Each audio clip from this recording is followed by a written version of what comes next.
Bonjour tout le monde, j'espère que vous allez bien. On se retrouve aujourd'hui dans un nouvel épisode pour découvrir vos setups. Comme à chaque épisode, c'est vous, la communauté, là, qui votez pour le meilleur setup dans chaque épisode. Ça se passe sur Twitter et je vous laisse évidemment le lien pour voter dans la description. Une fois que vous avez vu les setups, sinon ça sert pas grand chose. Vous pouvez nous partager en tout cas votre setup là dès maintenant. Toutes les infos sont aussi dans la description. Chaque sélectionné remporteront un bon d'achat de 100 € et les deux premiers de chaque épisode participeront au grand tournoi des meilleurs setups à la fin de l'année.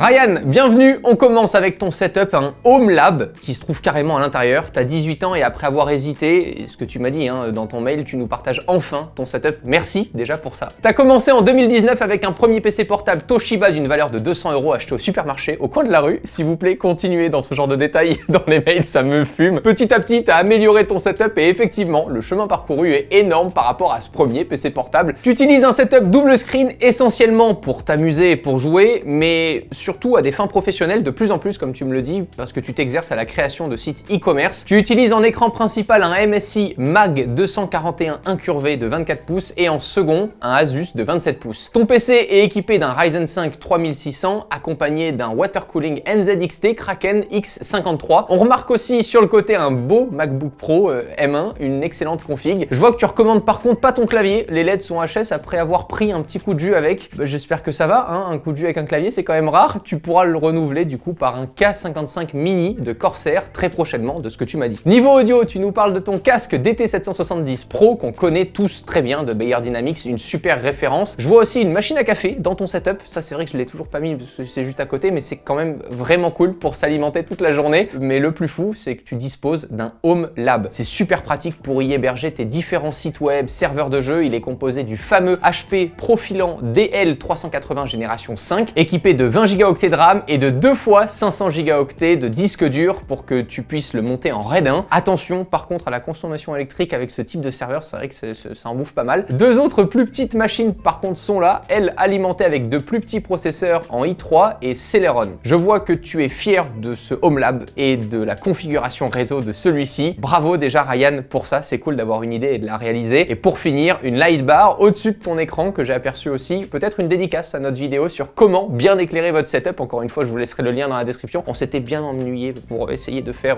chaque éclairage indépendamment et pour pouvoir vous les montrer en vidéo. Merci d'ailleurs pour vos retours sur cette vidéo. Je sais que beaucoup l'ont apprécié et j'ai regardé vos commentaires. Le lien, encore une fois, est dans la description si vous voulez savoir comment bien éclairer votre setup. Ryan, merci pour ce partage. Bonne chance pour le vote de la communauté. Cette année, NordVPN nous accompagne à nouveau sur la prod de certains épisodes. Tout le monde en parle, mais dans mon entourage, quand je mentionne les plus-values de l'app, j'ai l'impression en fait que certains découvrent encore tout juste les réelles fonctionnalités au quotidien quand on installe NordVPN. Aujourd'hui, l'application permet bien plus que juste de sécuriser vos appareils. Pour regarder du sport automobile, par exemple, en activant NordVPN sur votre PC, iPad ou smartphone et en sélectionnant un serveur en Belgique, je peux me connecter au site rtbf.be qui diffuse toutes les courses gratuitement. Je pense aussi au voyage. Vous savez que je prends quand même beaucoup l'avion et en fonction des vols, c'est beaucoup plus intéressant de me géolocaliser dans le pays dans lequel je souhaite voyager. Par exemple, pour faire un New York-Los Angeles et en passant par une compagnie locale aux États-Unis, je vais payer en dollars et en plus de ça, en étant localisé à New York, j'aurai accès à des prix préférentiels versus si j'étais comme un touriste depuis Monaco. Je pense aussi récemment à ChatGPT qui a été interdit en Italie. Voilà, les Italiens ont bon courage du coup, mais pour y accéder, vous activez NordVPN. Ça fonctionne, encore une fois, vous vous connectez à NordVPN avec un serveur français et vous pouvez avoir accès à ChatGPT. Parce que quand on l'a découvert, on a du mal à s'en passer quand même. Mais au-delà de ces usages, NordVPN a maintenant deux autres applications, NordPass qui est un gestionnaire de mots de passe et NordLocker pour stocker vos données dans un cloud chiffré. Si vous utilisez d'autres apps similaires, ça vaut peut-être le coup de regrouper tout au même endroit chez NordVPN. Et pour tester dès maintenant NordVPN avec 4 mois offerts sur tout abonnement de 2 ans, tentez de remporter une Tesla Model Y. C'est pas mon initiative, c'est NordVPN qui s'est chauffé. Tesla Model Y à remporter si vous souscrivez à un abonnement NordVPN de 2 ans dès maintenant. Voilà, le jeu concours est valide seulement pour les résidents français jusqu'au 1er mai 2023. Avec un seul compte, vous pourrez connecter jusqu'à 6 appareils et si ces services ne vous plaisent pas, vous aurez 30 jours pour vous faire rembourser. Le lien est dans la description. Hugo, on passe à ton setup. T'es actuellement en licence maths info, mais tu souhaites être diplômé ambulancier au SAMU. Déjà, on te souhaite tout le meilleur pour ça. T'as bossé plusieurs années pour atteindre ce résultat de setup, même si tu nous partages un gros défaut, et on va voir lequel est-ce. Triple screen avec deux écrans Yamaha en 22 pouces, accompagné d'un écran principal Asus de 24 pouces au centre. Tes écrans sont accompagnés d'une config avec un i5 de 11e génération, un 11400F, ainsi qu'une RTX 3050 de chez Gainward. Au niveau des périphériques, tu utilises un Logitech G213 avec une MX Master 2S. D'ailleurs, petite question, et j'attends vos réponses en commentaire là. Vous arrivez à jouer avec une MX Master? Voilà, parce que moi je préfère toujours les souris type gamer, mais je sais que beaucoup arrivent à jouer avec ce type de souris, mais ça m'intéresse. Voilà, dans les commentaires, je regarderai vos réponses. Pour l'audio, tu utilises un ampli stéréo Harman Kardon AVR 3550 accompagné de ses enceintes, et tu utilises aussi un Microbird EM2 pour tes sessions de stream. Je partage ton pseudo, là au passage, Lolix, voilà, avec un underscore à la fin. Je suppose que tu streams tes sessions de Flight Simulator. Ça a l'air cool, on va aller voir ça. On voit ta très belle collection de modélisme aussi, et cette passion pour l'aéronautique. Bon, maintenant, effectivement, on s'attaque au gros défaut, c'est ton cable management. T'as pas le bureau le plus simple pour le faire, mais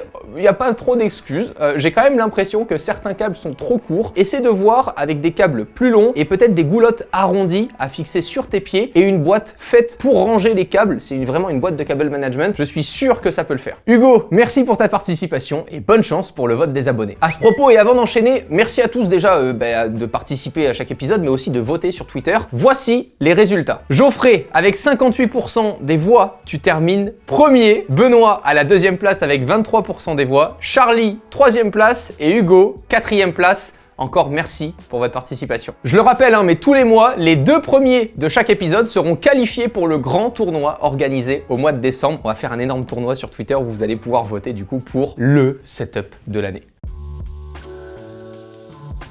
Un PC sur un skate, ouais, on accueille Cédric là pour ce setup. Démarrons par ton setup multimédia avec une télé Samsung en Full HD accompagnée d'une Xbox 360 et d'une Xbox One X. Pour l'audio, dans ce setup, t'as un ampli Yamaha avec des enceintes triangle et toi aussi, t'as disposé ta machine à café dans ta pièce pour y rester encore plus longtemps. À un moment, je vais déplacer la machine à café, je vais rien dire à personne. Parlons maintenant de ton bureau. Tu utilises un écran 2K de chez Huawei.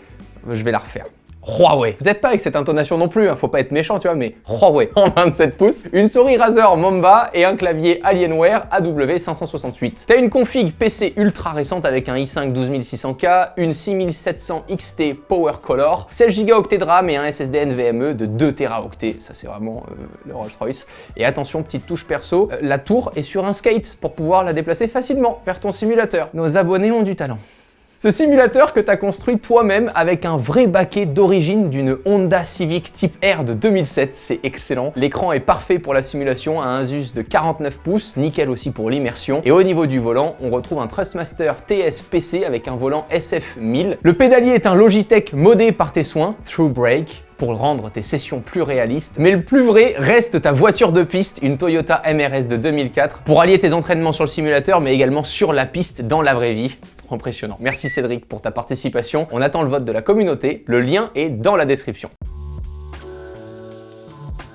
Elio, bienvenue dans cette sélection. Un beau setup double screen avec un éclairage très sympa pour l'ambiance. Commençons par ta config PC. Tu l'as monté toi-même avec une excellente 1080 Ti, qui est bien sûr toujours d'actualité, et un AMD Ryzen 5 3600X. C'est un classique ce processeur dans vos setups, on le retrouve de plus en plus souvent. 16 Go de RAM et bien sûr une Shelby AC Cobra 427 dans la config. De quoi gagner peut-être un max de FPS, comme tu nous le dis. Comme écran, un MSI Optix G240 en 144 Hz pour profiter des FPS en jeu, et tu as aussi pu recycler une ancienne télé Samsung de 32 pouces pour avoir un second moniteur. Tu utilises une souris Corsair Harpon avec un volant Logitech G25, top pour les sessions sur Forza et Assetto, et le rendu de tes éclairages est vraiment bien. Tu utilises les LED de ton PC accordés à ton fond d'écran, l'effet est vraiment très sympa. Ton setup est très épuré, mais on remarque quelques petites touches perso avec un ancien pneu pluie de F1 que tu as récupéré dans une grange, c'est juste dingue. Tu l'as remis à neuf pour créer une horloge, bravo juste pour l'idée et l'initiative. l'initiative. Passionné de son, tu utilises 2 enceintes de monitoring KRK Classic 5 sur des supports Millennium de chez Thomann fixés sur ton bureau Alex Ikea. Merci Elio d'avoir partagé ton setup. Si tu trouves d'autres pneus dans des granges, bah n'hésite pas, hein, tu fais un mail. Hein.